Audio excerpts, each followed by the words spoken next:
ಓಂ ಭೂತಾದಿಪಾದ ವ್ಯಪದೇಶೋಪತ್ತೇಶ್ಚೈವಂ ಓಂ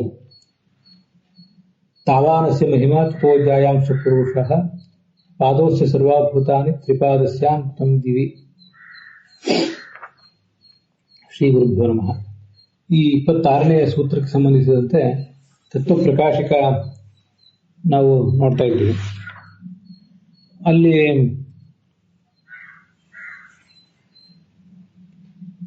ಈ ಸುವರ್ಣಂ ಕೋಶಂ ರಜಸಾ ಪರಿವೃತಂ ಅಂತ ತೈತರಿಯ ಆರಣ್ಯಕದ್ದು ಕೃಷ್ಣ ಯಜುರ್ವೇದದ ವಾಕ್ಯ ಇದೆ, ಅದರ ಅರ್ಥ ನೋಡ್ತಿದ್ದೇವೆ.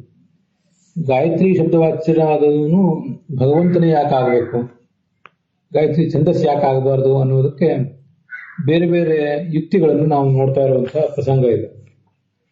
ಅದನ್ನೇ ಜೈತಿರ್ಥರು ತತ್ವಪ್ರಕಾಶಿಕದಲ್ಲಿ ಹೇತ್ವಂತರೇಣಾಪಿ ಮತ್ತೊಂದು ಕಾರಣದಿಂದ ಅಂತ ತೋರಿಸಿದ್ದಾರೆ.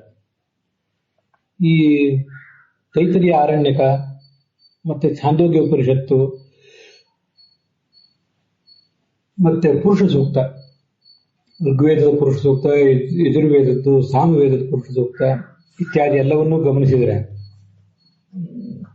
ಆ ಭಗವಂತನೇ ಈ 3 ಸ್ವರೂಪ ಪಾದವುಳ್ಳವನು, ಒಂದು ಭಿನ್ನ ಪಾದವುಳ್ಳವನು. ಜಗತ್ತೆಲ್ಲವೂ ಭಗವಂತನಿಗೆ ಭಿನ್ನವಾದ ಪಾದ, ಮತ್ತೆ ಅವನ 3 ರೂಪಗಳು, ಶ್ವೇತದ್ವೀಪ ಅನಂತಾಸನ ವೈಕುಂಠಗಳಲ್ಲಿರುವಂಥವು ಅವನ 3 ಅಭಿನ್ನ ಪಾದಗಳು ಅಂತ ಇಷ್ಟು ಸಿದ್ಧಾಂತ. ತತ್ವ ಪ್ರದೀಪದಲ್ಲಿ 584ನೇ ಪುಟದಲ್ಲಿ ಆ ಶ್ಲೋಕನೂ ಕೊಟ್ಟಿದ್ದಾರೆ, ಅದನ್ನು ನೀವು ಗಮನಿಸಬಹುದು. ಹಿಂದೆನೂ ನೋಡಿದ್ವಿ, ಈಗ ಪಾಠ ಕೇಳುವಾಗ ಅದನ್ನು ಗಮನಿಸುವುದಾದ್ರೆ ಅಲ್ಲಿ ಛಾಂದೋಗ್ಯ ಉಪನಿಷತ್ತಿನ ಭಾಷ್ಯದ ಆ ಮಾತು, ತ್ರಿಭಿ ಸ್ವರೂಪ ಪಾದ ಇಷ್ಟ, 3 ಭಗವಂತನಿಗೆ ಸ್ವರೂಪ ಪಾದಗಳಿವೆ, ಅವನ ಸ್ವರೂಪದಿಂದ ಅಭಿನ್ನವಾದ ಪಾದಗಳು. ಮತ್ತೊಂದು ಭಿನ್ನವಾದ ಪಾದ, ಅವನ ಸ್ವರೂಪದಿಂದ ಭಿನ್ನವಾದ ಪಾದ ಈ ಜಗತ್ತು. ಹೀಗೆ ಒಟ್ಟು ಗಾಯತ್ರಿ ನಾಮಕನಾದಂತಹ ವಿಷ್ಣು ಚತುಷ್ಪಾದ ಆಗಿದ್ದಾನೆ ಅಂತ ಅದರ ಅರ್ಥ. ಇದನ್ನೇ ಆ ಗಾಯತ್ರಿ ಛಾಂದೋಗ್ಯ ಉಪನಿಷತ್ತು ಸೈಷ ಚತುಷ್ಪದ ಷಡ್ವಿಧ ಗಾಯತ್ರಿ ಅಂತ ಹೇಳಿದೆ. 6 ರೂಪವುಳ್ಳಂತಹ ಗಾಯತ್ರಿ 4 ಪಾದವುಳ್ಳದ್ದು ಕೂಡ ಆಗಿದೆ ಅಂತ ಹೇಳಿದೆ. ಅದನ್ನೆಲ್ಲ ನಾವೀಗ ನೋಡ್ತಾ ಇದ್ದೇವೆ. ಈ ಜಗತ್ತು ಭಗವಂತನ ಒಂದು ಪಾದ ಅಂದ ಮಾತ್ರಕ್ಕೆ, ಪಾದ ಅಂದ್ರೆ ಒಂದು ಕಾಲು ಭಾಗ ಅಂತ ಅರ್ಥ ಅಲ್ಲ, 0.25 ಅಂತ ಯಾವ ಕಾರಣಕ್ಕೂ ಅದಕ್ಕೆ ಅರ್ಥ ಅಲ್ಲ, ಹೊರತು ಅದಕ್ಕೆ ಒಂದು ಅಂಶ ಅಂತಾನೆ ಅರ್ಥ. ಜಗತ್ತು ಭಗವಂತನ ಯಾವುದೋ ಒಂದು ಅಂಶ ಮಾತ್ರ. ಮತ್ತೂ ಒಂದು ಕಡೆ ಬಂದಿದೆ, ಮಹಾಭಾರತದಲ್ಲೇ ಬಂದಿರೋ ಮಾತು, ಸೂತ್ರ ಭಾಷ್ಯದಲ್ಲಿ ಆಚಾರ್ಯ ಉದ್ಧಾರ ಮಾಡ್ತಾರೆ. ನಾಹಂನಚ ಶಿವೋನ್ಯೇಚ ತಚ್ಛಕ್ತಿ ಏಕಾಂಶ ಭಾಗಿನಃ. ವಸ್ತುತಃ ಅವನ ಆ ಭಗವಂತನ ಶಕ್ತಿಯ ಒಂದು ಅಂಶಕ್ಕೂ ನಾವು ಯಾರೂ ಸಮಾನರಲ್ಲ. ಕಳೆದ ದಿವಸ ನಾರದ ಪುರಾಣದ ಮಾತು ಗೀತಾ ಭಾಷ್ಯದಲ್ಲಿ ಬಂದಿದ್ದು ಹೇಳಿದ್ದೆ, ಇದು ಇನ್ನೊಂದು ಕಡೆ ಎಲ್ಲೂ ಬಂದಿತ್ತು, ಮಹಾಭಾರತದ ಮಾತು. ಅವನು ಒಂದು ಅಂಶಕ್ಕೂ ನಾವು ಸಮಾನರಲ್ಲ. ಒಬ್ಬ ಬಾಲಕ ಹೇಗೆ ಆಟಿಕೆ ಸಾಮಾನುಗಳ ಜೊತೆ ಆಡ್ತಾನೋ ಹಾಗೆ ಭಗವಂತ ನಮ್ಮ ಜೊತೆ ಆಡ್ತಾನೆ. ಬಾಲಕ ಕ್ರೀಡನ ಕೈಯಲ್ಲಿ ಕ್ರೀಡತೆ ಸ್ಮಾವಿ ರಚ್ಯುತಃ ಅಂತ ಅದರೆಲ್ಲ ನಾವು ನೋಡಿದ್ದೇವೆ. ಯತಃ ಅತ್ರ ವಿಶ್ವಂ ವಿಷ್ಣು ಸಾಮರ್ಥ್ಯ ಏಕದೇಶ ಪರಿಮಿತ ಮುಚ್ಯತೆ. ಈ ಜಗತ್ತೆಲ್ಲವೂ ಕೂಡ ಭಗವಂತನ ಅನಂತ ಸಾಮರ್ಥ್ಯದ ಒಂದು ಏಕದೇಶಕ್ಕೆ ಸಮಾನ ಅಂತ ನಾವು ಹೇಳ್ತೇವೆ. ಏಕದೇಶಕ್ಕೂ ಕೂಡ ಪೂರ್ಣ ಸಮಾನ ಅಲ್ಲ, ಆದರೂ ಇದು ಶೂನ್ಯ ಏನಲ್ಲ. ಈ ಜಗತ್ತು ಜಡವಾದ ಜಗತ್ತಾಗಲಿ ಚೇತನವಾದ ಜಗತ್ತಾಗಲಿ, ವಿಶೇಷತಃ ಚೇತನ ಜಗತ್ತು, ಒಂದಿಷ್ಟು ಜ್ಞಾನ ಆನಂದ ಇತ್ಯಾದಿಗಳು ಇದಕ್ಕೆ ಇದ್ದೇ ಇವೆ ಅಲ್ಲ. ಅದರಿಂದ ಭಗವಂತನ ಯಾವುದೋ ಒಂದು ಅಂಶಕ್ಕೆ ಇದು ಸಮಾನ ಅಷ್ಟೆ. ವಸ್ತುತಃ ಅದನ್ನು ಯಾವ ಅಂಶ ಅಂತ ನಾವು ನಿರ್ದಿಷ್ಟವಾಗಿ ಹೇಳುವುದು ಕಷ್ಟ. ಸಮಾನತೆಯನ್ನು ತಳ್ಳಿ ಹಾಕೋದಕ್ಕಂತೂ ಸಾಧ್ಯವಿಲ್ಲ. ಹೀಗೆ ಅದನ್ನು ತಿಳ್ಕೊಳ್ಬೇಕು. ನತು ನ ಚತುರ್ಥಾಂಶ ಪರಿಮಿತಂ ಕುತ ಏತತ್ ಟೀಕಾದಲ್ಲಿ. ಯಾಕೆ ಹೀಗೆ ಅಂದ್ರೆ, ಸುವರ್ಣಂ ಕೋಶಂ ರಜಸ ಪರಿವೃತಂ ಅಂತ ತೈತರಿಯ ಆರಣ್ಯಕದಲ್ಲಿದೆ. ಏನದು? ಹೀಗೆ ಶ್ರುತಿ ಇರುವುದರಿಂದ ಸೌವರ್ಣ ಮಂಡಕೋಶಂ, ಸೌವರ್ಣ ಬ್ರಹ್ಮಾಂಡ ಕೋಶಂ, ಸುವರ್ಣದ ಈ ಬ್ರಹ್ಮಾಂಡ ಕೋಶ ಏನಿದೆ ಅದು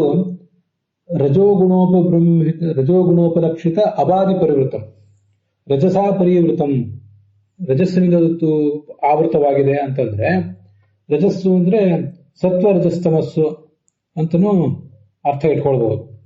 ತ್ರಿವಿಕ್ರಮ ಪಂಡಿತರ ಟೀಕಾ ಅಲ್ಲೇ ನೋಡ್ತಾ ಇದೆ. ಸುವರ್ಣಮಯ ಅಂಡಕೋಶಂ ಸತ್ವ ರಜಸ್ತಮೋಭಿ ಪರಿವೃತಂ ಅಂತ ಅದೊಂದು ಅರ್ಥನೂ ಬರೆದಿದ್ದಾರೆ. ಆಮೇಲೆ ಅಲ್ಲೇ ಕೆಳಗೆ ಈಗ ಈ ಸತ್ವರಜಸ್ತಮೋಭಿ ಪರಿವೃತಂ ಅಂತ ಬರೆದಿರುವುದು ಆ ತ್ರಿವಿಸ್ವರೂಪ ಪಾದೈಶ್ಚ ಭಿನ್ನನೈಕೇನ ಚೈವಹಿ ಎನ್ನುವ 2 ಶ್ಲೋಕದ ಕೆಳಗಿರುವ ಮಾತು. ಅದರಲ್ಲೇ ಮತ್ತೆ ಪೂರ್ಣ ಕೊನೆಗೆ ಆ ಪುಟದಲ್ಲಿ 584ನೇ ಪುಟದಲ್ಲಿ ಕೊನೆಗೆ ಉದಕಾದಿ ನವಾವರಣಾವೃತಂ, ಉದಕ ಮೊದಲಾದ 9 ಆವರಣಗಳಿಂದ ಕೂಡಿರುವಂತಹ ಈ ಜಗತ್ತು, ಈ ಬ್ರಹ್ಮಾಂಡ ಅಂತ ಈಗ ಅದನ್ನ ವಿವರಿಸಿದ್ದಾರೆ. ಹೀಗೆ ರಜೋಗುಣ ಎಂಬ ಶಬ್ದದಿಂದ ನಾವು ಉಪಲಕ್ಷಣತೆಯ, ಅದು ಶಾಬ್ದಿಕವಾಗಿ ಸೂಚಿತ ಆಗದೆ ಹೋದರೂ ಆರ್ಥಿಕವಾಗಿ ಸೂಚಿತ ಆಗುವಂಥದ್ದು ಈ ನೀರು ಮೊದಲಾದ ಆವರಣಗಳು, ಒಟ್ಟು 9 ಆವರಣಗಳು. ಅದನ್ನೇ ಸನವಾವರಣಾಂಡ ದರ್ಶಿನ ಅಂತ ಮಧ್ವ ವಿಷಯದಲ್ಲೆಲ್ಲ ನಾವು ನೋಡೋದು. ಅಂಥ ಅಬಾದಿ ಪರಿವೃತವಾದದ್ದು ಅದು ಕಾಮ. ಅದು ಬ್ರಹ್ಮಣ ಶರೀರಂ, ಚತುರ್ಮುಖ ಬ್ರಹ್ಮನ ಶರೀರ.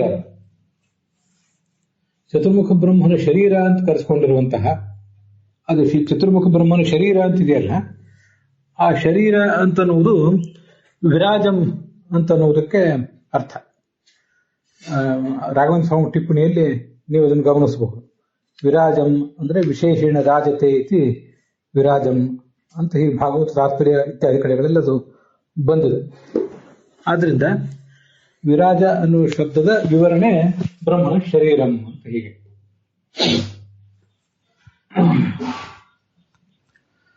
ಭಾಗವತದ 2ನೇ ಸ್ಕಂಧ 1ನೇ ಅಧ್ಯಾಯ ಅಲ್ಲಿ 25ನೇ ಶ್ಲೋಕ. ಅಂಡಕೋಶೆ ಶರೀರೇಸ್ಮಿನ್ ಸಪ್ತಾವರಣ ಸಂಯುತೆ ವೈರಾಜ ಪುರುಷೋ ಯೋಸೋ ಭಗವಾನ್ ಧಾರಣಾಶ್ರಯ. ನಾವು ಭಗವಂತನನ್ನು ಹೇಗೆ ಧಾರಣಾದ ಮೂಲಕ, ಧ್ಯಾನದ ಮೂಲಕ ನಮಗೆ ನಮ್ಮ ಮನಸ್ಸಿಗೆ ವಿಷಯನನ್ನಾಗಿ ಮಾಡ್ಕೊಳ್ಬೇಕು ಅಂತ ಹೇಳುವಂತ ಪ್ರಸಂಗ ಅದೆಲ್ಲ ಈ ತರ ಅಲ್ಲೆಲ್ಲ ಬಂದಿದೆ. ಅಲ್ಲಿ ಅಂಡಕೋಶೆ ಶರೀರೋಸ್ಮಿನ್ ವೈರಾಜ ಪುರುಷ ಅಂತೀಗೆಲ್ಲ ಬಂದಿದೆ. ಅಂಡಕೋಶ ಅದಕ್ಕೆ ಭಾಗವತ ತಾತ್ಪರ್ಯ ಇದೆ. ಅಂಡಕೋಶ ಅಥವಾ ಆಂಡಕೋಶ ಎರಡು ಒಂದೇ. ವಿರಾಟ್ ಪ್ರೋಕ್ತ ಅದಕ್ಕೆ ವಿರಾಟ್ ಅಂತಾರೆ. ಯಾಕೆಂದ್ರೆ ವಿಶೇಷೇಣ ಪ್ರಕಾಶನಾತ್.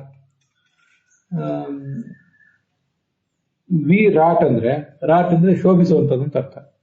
ವಿ ಅಂದ್ರೆ ವಿಶೇಷವಾಗಿ ಅಂತ ಅದರ ತಾತ್ಪರ್ಯ. ಹೀಗೆ ವಿಶೇಷವಾಗಿ ಶೋಭಿಸುವುದರಿಂದ ವೈರಾಜ ತದ್ಗತೋ ವಿಷ್ಣು ಅಥವಾ ಸರ್ವತೋ ವರಹ. ಈ ವೈರಾಜ ಅಂದ್ರೆ ಆ ಬ್ರಹ್ಮಾಂಡದೊಳಗಿರುವಂತಹ ಪರಮಾತ್ಮನಿಗೆ ಹೆಸರು. ಈ ವೈರಾಜ ಅಂತನೋದು ಅಥವಾ ವಿರಾಟ್ ಅಂತನೋದು ಪರಮಾತ್ಮನಿಗೂ ಹೆಸರಿದೆ, ಚತುರ್ಮುಖ ಬ್ರಹ್ಮನಿಗೂ ಹೆಸರಿದೆ. ಅದು ಮುಂದೂ ಕೆಲವು ಬೇರೆ ಬೇರೆ ಸ್ಕಂದಗಳಲ್ಲಿ ಬರ್ತದೆ. ಹಿಂದೆ ಆ ಭಾಗವತ ತಾತ್ಪರ್ಯದ ಆ ಭಾಗ ಪ್ರವಚನ ಮಾಡುವಾಗ ನಾನು ಅಲ್ಲಿ ಬಂದಿರೋದನ್ನೆಲ್ಲ ಹೇಳಿದ್ದೆ. ಈ ತರ ಆ ಬ್ರಹ್ಮಾಂಡ ಅಂತನ್ನೋದು ಚತುರ್ಮುಖ ಬ್ರಹ್ಮನಿಗೂ ಒಂದು ಶರೀರ ಇದ್ದ ಹಾಗೆ ಅಂತ ಬೇರೆ ಬೇರೆ ಕಡೆ ಬಂದಿದೆ. ಅದರಲ್ಲಿ ಒಂದು ಕಡೆ ಬಂದದ್ದನ್ನ ಈಗ ಹೇಳಿದೆ ನಾನು. ಈಶ್ವರೋ ಹಿ ಜಗತ್ ಸೃಷ್ಟ ಪ್ರಭುರ್ ನಾರಾಯಣೋ ವಿರಾಟ್ ಅಂತ ಹೀಗೆಲ್ಲ ಬೇರೆ ಬೇರೆ ಕಡೆ ಅವನಿಗೆ ವಿರಾಟ್ ಅನ್ನುವ ಹೆಸರು, ಶಬ್ದ ಒಂದು ಹೆಸರು ಕೇಳಿ ಬರ್ತದೆ.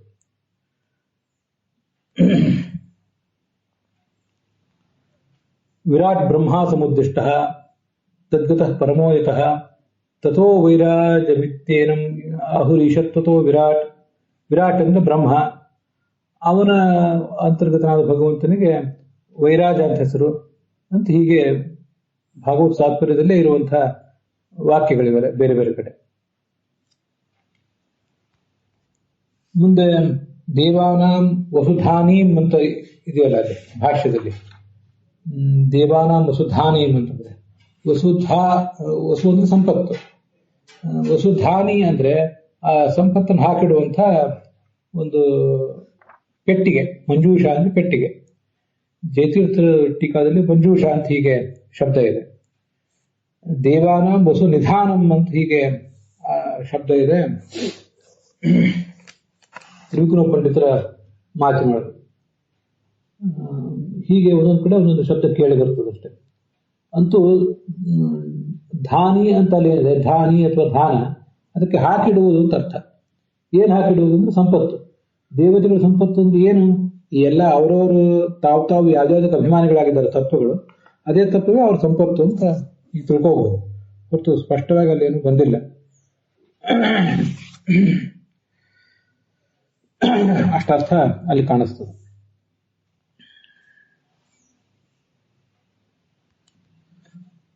ವಿರಾಜಂ ಬ್ರಹ್ಮಣ ಶರೀರಂ ಅಂತ ಹೀಗೆ ಅದಕ್ಕೆ ಅರ್ಥ ಹೇಳಿದ್ದಾರೆ. ವಸುಧಾನಿ, ದೇವಾನಾಂ ವಸುಧಾನಿಂ ಅಂದ್ರೆ ದ್ರವ್ಯ ನಿಧಾನ ಮಂಜೂಷಾಂ ಭಾಷ್ಯ ದೀಪಿಕಾ. ದ್ರವ್ಯ ಅಂದ್ರೆ ಸಂಪತ್ತು, ಅದನ್ನ ನಿಧಾನ ಹಾಕಿಡುವ ಮಂಜೂಷ ಅಂದ್ರೆ ಪೆಟ್ಟಿಗೆ ಅಂತ ಹೀಗಾದ್ರ ಅರ್ಥ. ಮುಂದೆ ಅಮೃತಸ್ಯ ಪೂರ್ಣಾಂ ಅಂತ ಅಲ್ಲಿ ವಾಕ್ಯ ಇದೆ. ಈ ತೈತರಿ ಆರಣ್ಯಕದಲ್ಲಿರೋದು ಅಮೃತಸ್ಯ ಪೂರ್ಣ ಅಂತ.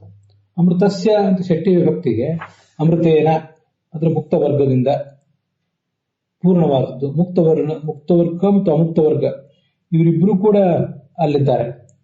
ಅಲ್ಲಿ ಹೇಳಿರುವುದು ಮುಕ್ತ ವರ್ಗಕ್ಕೆ ಅಂತ, ಆದ್ರೆ ಅಮುಕ್ತ ವರ್ಗವನ್ನು ಅದರಿಂದ ತಿಳ್ಕೊಳ್ಬೇಕು ಅಂತ ನಿನ್ನೆನೇ ಹೇಳಿದ್ದೆ. ತತ್ವ ಪ್ರದೀಪದಲ್ಲಿ ಕೊನೆಯ ವಾಕ್ಯಕ್ಕಿಂತ ಸ್ವಲ್ಪ ಮೊದಲಿನ ವಾಕ್ಯ ಇತ್ಯಭಿಪ್ರಾಯ ಅಂತಲ್ಲಿ ಒಂದಿದೆ ನೋಡಿ, ಮುಕ್ತಾಮುಕ್ತ ವಿಶ್ವ ಸಮುದಾಯ ಅಂತ ಹೀಗೆ ಒಂದ್ ಕಡೆ ಬಂದಿದೆ. ಆದ್ರಿಂದಲೇ ಮುಕ್ತರು ಅಮುಕ್ತರು ಎಲ್ರಿಗೂ ಕೂಡ ಇದು ಆಶ್ರಯ ಅಂತ ತಿಳ್ಕೊಳ್ಬೇಕಷ್ಟೆ. ಅಮೃತಸ್ಯ ಅಂತ ಏಕವಚನ ಇದೆ, ಆ ಏಕವಚನಕ್ಕೇನೆ ಸಮುದಾಯ ಏಕವಚನ ಅಂತ ತಿಳ್ಕೊಳ್ಬೇಕು. ಮತ್ತು ಷಷ್ಠಿ ವಿಭಕ್ತಿಯನ್ನ ತೃತೀಯ ವಿಭಕ್ತಿಗೆ ನಾವು ಅರ್ಥ ಮಾಡ್ಕೊಳ್ಬೇಕಷ್ಟೆ. ಎಲ್ಲಾ ವಿಭಕ್ತಿಗಳ ಅರ್ಥವನ್ನು ಷಷ್ಠಿ ವಿಭಕ್ತಿ ಹೇಳೋದ್ರಿಂದ.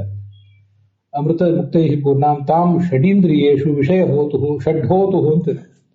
ಷಡ್ಹೋತು ಷಡ್ಜುಹೋತಿ ಇತಿ ಷಡ್ಹೋತ ತಸ್ಯ ಷಡ್ಹೋತು ಷಡ್ಜುಹೋತಿ ಇತಿ ಷಡ್ಹೋತ. ಹೋತ ಅನ್ನೋದು ತೃಚ್ ಪ್ರತ್ಯರ್ಥವಾದ ಶಬ್ದ. 6 ಹೋಮ ಮಾಡ್ತಾನೆ. ಏನು ಹೋಮ ಮಾಡ್ತಾನೆ ಅಂದ್ರೆ 6 ಇಂದ್ರಿಯಗಳಲ್ಲಿ, 5 ಜ್ಞಾನೇಂದ್ರಿಯ ಮತ್ತು ಮನಸ್ಸುಗಳಲ್ಲಿ ಆಯಾ ಇಂದ್ರಿಯಗಳ ವಿಷಯಗಳನ್ನು ಅವನು ಹೋಮಿಸ್ತಾನೆ. ಅಂತಹ ವಿಷ್ಣುವಿನ ಏಕದೇಶ ಪರಿಮಿತ ಆಚಕ್ಷತೆ ಪಾದಶಬ್ದೇನ ಪುರುಷ ಸೂಕ್ತ ಜಾಗಮಾಹ. ಪುರುಷ ಸೂಕ್ತ ಮೊದಲಾದ ಆಗಮಗಳು ಈ ಬ್ರಹ್ಮಾಂಡವನ್ನ ಅದು ಸ್ತ್ರೀಲಿಂಗದಲ್ಲಿ ಯಾಕೆ ತಗೊಂಡಿದ್ದಾರೆ, ಪೂರ್ಣಾಂ ತಾಮ್ ಅಂತ ಯಾಕೆ ತಗೊಂಡಿದ್ದಾರೆ ಅಂದ್ರೆ ಅದು ಮಂಜೂಷ ವಸುಧಾನಿ ಅಂತ ಬಂತಲ್ಲ, ಆದ್ರಿಂದ ಸ್ತ್ರೀಲಿಂಗದಲ್ಲಿ ತಗೊಂಡಿದ್ದಾರೆ. ವಸುಧಃ ಉಳಿದವರೆಲ್ಲ ತ್ರಿವಿಕ್ರಮ ಪಂಡಿತರು ನಪುಂಸಕಲಿಂಗದಲ್ಲಿ ತಗೊಂಡಿದ್ದಾರೆ.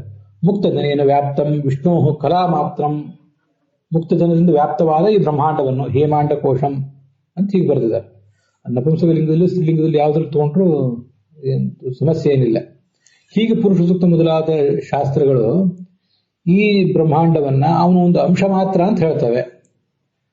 ಆದ್ರಿಂದ ಅವನ 4ನೇ ಒಂದು ಭಾಗ ಇದು ಅಂತ ಅರ್ಥ ಅಲ್ಲ. ಯತಸ್ಸ ಚತುರ್ಭಾಗ ಸಾಮ್ಯಂ ನ ಲೇಭೆ ಕಿಲ ನಕಿಲಾ ವಿವಿತ್ಸೆ ಅಂತಿದೆ.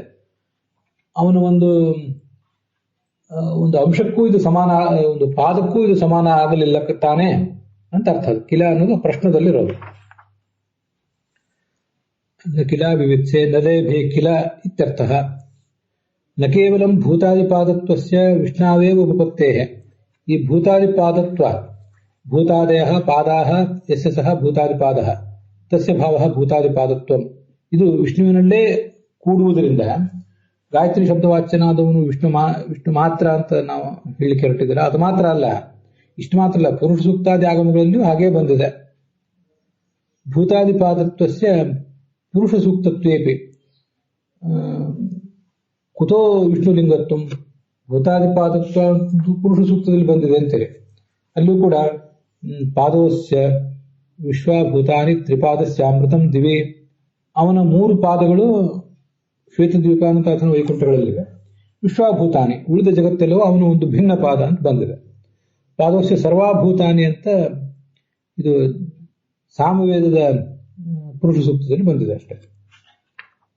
ಭೂತಾದಿಪಾದತ್ವ ಅನ್ನೋದು ಪುರುಷ ಸೂಕ್ತ ಅಭಿಪ್ರೇತ ಆಗಿರಬಹುದು.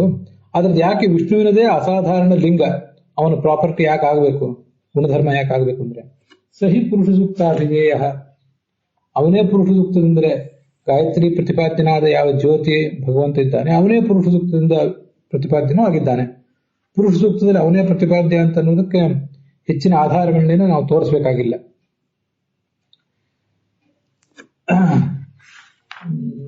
ಯಜ್ಞೇನ ಯಜ್ಞಮಯಜಂತ ದೇವಾಃ ಇತಿ ಯಜ್ಞ ಶಬ್ದ ತೈತ್ರಿಯ ಆರಣ್ಯಕದಲ್ಲೇ ಅಂದ್ರೆ ಯಜುರ್ವೇದದಲ್ಲಿ ಪುರುಷ ಸೂಕ್ತ ಇದೆಯಲ್ಲ, ಆ ಯಜುರ್ವೇದದ ಪುರುಷ ಸೂಕ್ತದಲ್ಲೂ ಋಗ್ವೇದದ ಪುರುಷ ಸೂಕ್ತದಲ್ಲೂ ಯಜ್ಞೇನ ಯಜ್ಞಮಯಂತ ದೇವಾಹ ತಾನು ಧರ್ಮಾಣಿ ಪ್ರಥಮಾನ್ಯಾಸನ್ ಅಂತ ಹೀಗೆ ಬಂದೇ ಇದೆ.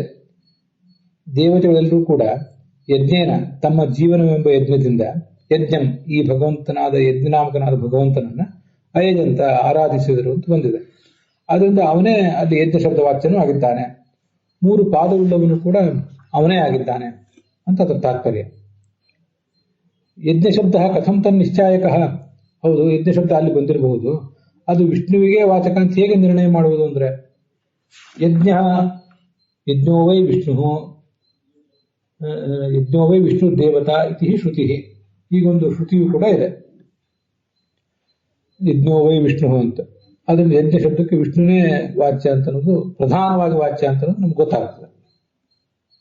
ಈ ಪ್ರಸಂಗ ಬಂತು ಅಂತ ಹೇಳಿದೆ. ಅಂತರ್ಯಾಮಿ ಇದು ಯಜ್ಞಾದೇಹೇ ವಿಷ್ಣು ನಿಜಾದಿನಾಂ ರಮ. ಈ ಯಜ್ಞಕ್ಕೆ ಯಾವುದೇ ಯಜ್ಞಕ್ಕೆ, ಜೀವನ ಯಜ್ಞ ಮತ್ತೆ ಯಾವುದೇ ವೈಶ್ವದೇವ ಬಲಿ ಹೋಮ ಮತ್ತು ಅಗ್ನಿಹೋತ್ರ ಇತ್ಯಾದಿಗಳಿಗೆ ಎಲ್ಲದಕ್ಕೂ ಕೂಡ ಅಂತರ್ಯಾಮಿ ಆದವನು, ಅಭಿಮಾನಿ ಅಲ್ಲ, ಅದಕ್ಕೆ ಅಂತರ್ಯಾಮಿ ಆದವನು ವಿಷ್ಣು. ಆ ಯಜ್ಞದ ಒಂದು ಭಾಗ ಇದೆ, ಸಣ್ಣ ಸಣ್ಣ ಪ್ರಕ್ರಿಯೆಗಳು, ಅವಕ್ಕೆ ಇಜ್ಯ ಅಂತಾರೆ. ಆ ಇಜ್ಯಗಳಿಗೆ ನಿಯಾಮಕಳಾದವಳು, ಅಭಿಮಾನಿಯಾದವಳು ಲಕ್ಷ್ಮೀದೇವಿ ಆಗ್ತಾಳೆ. ಇನ್ನು ಉಳಿದವರೆಲ್ಲರೂ ಕೂಡ ಚತುರ್ಮುಖ ಬ್ರಹ್ಮನಿಂದ ಹಿಡಿದು ರುದ್ರಾದಿಗಳಿಂದ ಹಿಡಿದು ಇವರೆಲ್ಲರೂ ಕೂಡ ಯಜ್ಞಾಭಿಮಾನಿಗಳು. ಲಕ್ಷ್ಮೀದೇವಿಯನ್ನು ಯಜ್ಞಾಭಿಮಾನಿ ಅಂತ ಅನ್ಬೋದು, ಅದಕ್ಕೆ ಬೇಕಾದಷ್ಟು ಪ್ರಮಾಣಗಳೇ ಇವೆ. ಪುರುಷೋ ಅವ ಯಜ್ಞ, ಇದು ಛಾಂದೋಗ್ಯದ್ದು. ಈ ಮುಖ್ಯ ಪ್ರಾಣನನ್ನ ಅವನನ್ನ ಯಜ್ಞ ಅಂತ ಹೇಳೋದು. ಯ ಅಂದ್ರೆ ಎಲ್ಲ ಕಡೆ ಸಂಚಾರ ಮಾಡುವವನು, ಜ್ಞ ಅಂದ್ರೆ ಎಲ್ಲ ಕಡೆ ಶುದ್ಧ ಮಾಡುವವನು ಅಂತ ಹೀಗೆಲ್ಲ ಅರ್ಥ ಹೇಳ್ತಾರೆ. ರುದ್ರದೇವರನ್ನಂತೂ ಚಾತುರ್ಮಾಸ್ಯಾತ್ಮನೆ ಅಂಗುಷ್ಟಾಭ್ಯಾಂ ನಮಃ, ದರ್ಶಪೂರ್ಣಾತ್ಮನೆ ಅನಾಮಿಕಾಭ್ಯಾಂ ನಮಃ ಅಂತ ಹೀಗೆ ಎಲ್ಲ ಯಜ್ಞಗಳಿಗೂ ಅವನು ನಿಯಾಮಕ ಅಂತ ಅವನು ಹೇಳ್ತಾರೆ. ಅದರಲ್ಲಿ ಅತ್ಯಂತ ಮುಖ್ಯನಾದ ಯಜ್ಞದ ಪ್ರತಿಪಾದ್ಯ ದೇವತೆ, ಯಜ್ಞದ ಅಂತರ್ಯಾಮಿ ಯಾರು ಅಂದ್ರೆ ಭಗವಂತ.